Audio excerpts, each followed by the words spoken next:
What is up, my Atomic Autoworks friends? So guess what? Today we have a special episode. We're taking you down memory lane. This episode is about auto upholstery, and we're doing a full circle of an interior we did 22 years ago. And this is Symphony Classic material. We've used this material for over 20 years. This is from the Simi Corp. And I can honestly tell you, I remember the first time we used this, because we were back then only using materials made in America. And I remember our sales rep, she came in and she was crying. And she says, we were one of the only shops back then that was still always using American-made products. And she says it wasn't enough because everything was going overseas. And I remember the material that we bought that was like this was almost 10 times, not 10 times, 5 times the cost of what this was. And we switched not because we wanted to, but because we had to, because the mill that was making this went bye-bye. So what I'm going to do, we're going to cut a piece off and show you what it looks like on a vehicle we did 22 years ago. This is the Symphony Classic here. And one thing I love about it is I always say you could literally put this on now, buy it today, do it, and it matches so well to material from a long time ago. And I'm going to show you that in real life. But before we do, I wanted to say, look at this stuff. It stretches really nice. It's a really nice product. We're not making any money off this. They're not a paid promotion, but I do like this material.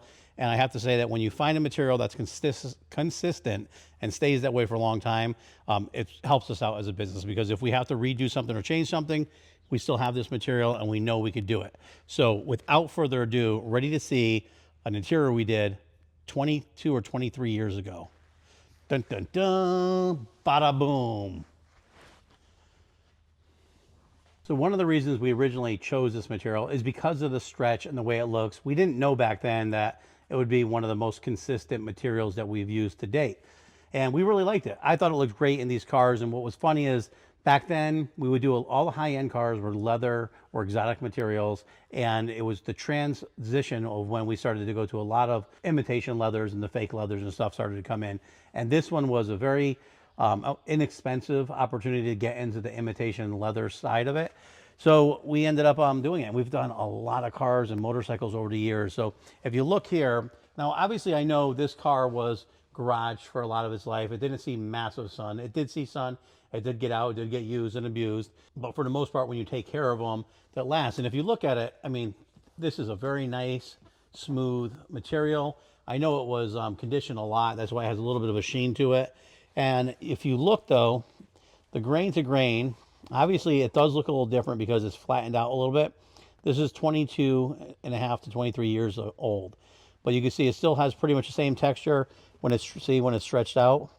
So what ends up happening with this material is when you're riding it a lot, the top layers kind of get a little smooth, and that kind of flattens it out to give it that look. But if you look from now until then, you're talking 22 years of use. It's a very consistent material and it looks great. All right, so now when you go to build a car, this is something you should think about. We never had to think of this because it was a long time ago. We never knew we'd have COVID, and we have all these vehicles all these materials that would go out of business and have such a challenging time finding materials that stand the test of time. So now when you build your vehicles, you have to think of stuff like this. And this is just one product that we actually like, that we wanted to show you. And we're going to be doing a lot more reviews where we show you different materials and different products that we use, some of the history, just so you know that we're not like a fly-by-night that just started using this stuff that's coming to light to you. This is stuff we've done for a long time, and you could generate your own opinion on what you want to use, whether you like it or not, but you can see that we did use it. We're real people doing real things in the real world. Now, for me, for us, building vehicles isn't about just getting it done to get to the next one. It's about building something really nice that you're going to have forever. I've always prided myself in, I was proud of myself. I was proud of for many years, because what I used to love is some of our original customers over 20 years ago would build these things, keep them in their families, give them to their grandchildren.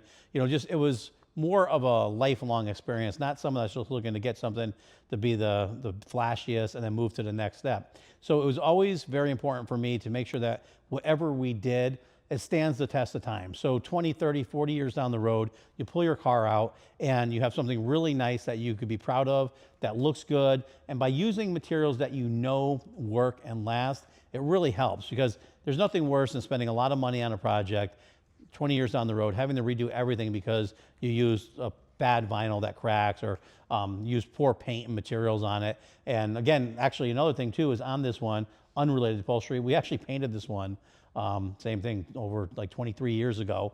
And it's a fiberglass car. This is a body that was built in Arizona. Well, I think it was built in, the car came from Arizona in the 70s. So this is all old polyester, which for what it is very good, because if you look at old polyester fiberglass, it shrinks, it cracks. There's a lot of stuff that goes wrong with it. This one here, we ended up using, back then we used to use PPG. So this is all PPG paints on it. And it's a fiberglass car that really has not been sanded and buffed or done anything to really in a long time. And we actually, when we pulled it out of the garage, it was covered in mouse poop and mold and all that stuff. So we just literally washed it down, cleaned it up. We didn't buff it. And you know, for what it is, using good materials really helps out and makes it last. And then a little side note here, what's really cool about this is a good friend of mine who we worked together for years, Cliff Canfield, had actually done the flames on this. And what's very funny about Cliff is, if anybody knows him or remembers him, he's a great guy. He passed away a few years back, but we ended up going through, and this was like, he'd done some fire flames, real fire flames in the past, and it used to crack us up because it got really popular where people on TV were doing them and taking credit for inventing the real fire, true fire and all that stuff. But a lot of these guys have been doing this since the 70s. And this was one of the ones that he tried to come out with and do some different tricks to it. And we had fun with it. He was actually very excited. He enjoyed it. We wanted to do some other stuff to it, but you know, some of the artists get a little crazy, and he was getting a little crazy with this one. So we had to step back and just keep it simple here with the true fire flames on it. And just a little bit of history going back, because for me, it's all about history. It's all about being in the business for a long time and staying true to your roots. And we had a lot of fun building a lot of cars together. So I felt this might be a good example to show. Now, this piece this is not really outdoor material. I mean, all vinyl is vinyl, but a lot of these vinyls that have an actual cloth backing, I don't recommend for a marine use or to get wet, because just sometimes will trap the moisture and then you'll get a mildewy and mold and smell. But this one here we did do. So let's show you something you're not supposed to do. So you're not supposed to do that, right? We did it. This is an indoor material that's outdoor, and this has been on a car for over 22 years. This they haven't really washed yet, so you can see how dusty and dirty it is. So I'm going to just clean this off here, and then we'll compare it to the new material. So that'll give a good example of what it looks like then and now.